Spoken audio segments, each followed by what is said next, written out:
Welcome to steno dictation. Dictation 5 second बाद शुरू होगा।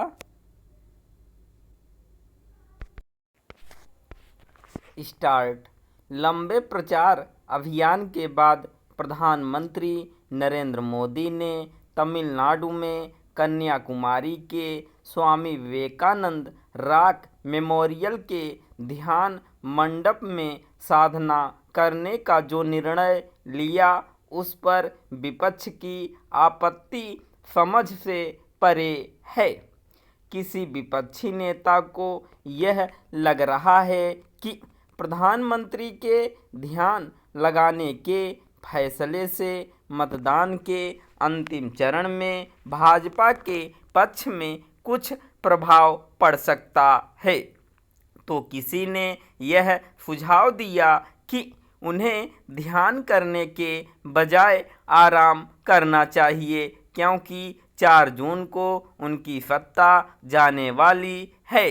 क्या प्रधानमंत्री ने किसी विपक्षी नेता से यह सुझाव मांगा था कि चुनाव प्रचार के बाद उन्हें क्या करना चाहिए अथवा कहां पर ध्यान लगाना चाहिए? कुछ विपक्षी नेता इस नतीजे पर भी पहुंच गए कि प्रधानमंत्री का ध्यान लगाना आदर्श चुनाव आचार संहिता का उल्लंघन है। किसी ने नहीं बताया कि आखिर चुनाव प्रचार के उपरांत किसी नेता की ओर से ध्यान लगाना आदर्श चुनाव आचार संहिता का उल्लंघन कैसे है।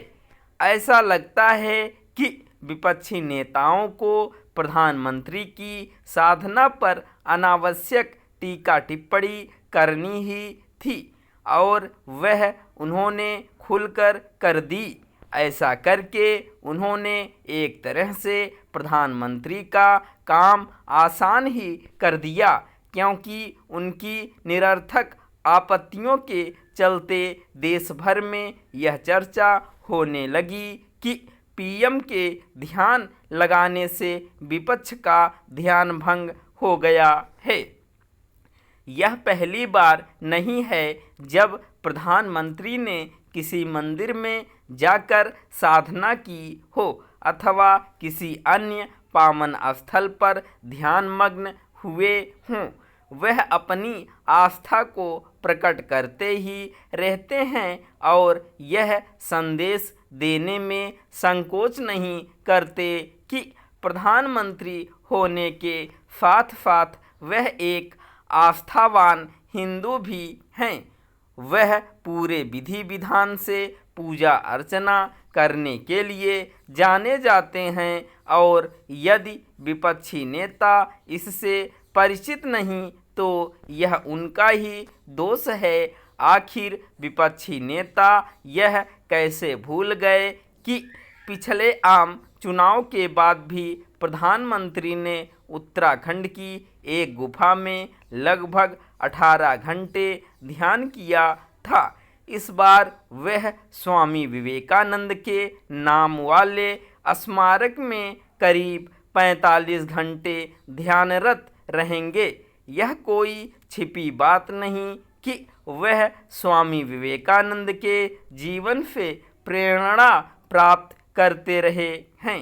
विपक्ष को इससे भी अवगत होना चाहिए कि प्रधानमंत्री अपनी जीवन शैली के माध्यम से देश में आध्यात्मिक चेतना जगाने का भी प्रयास करते रहते हैं।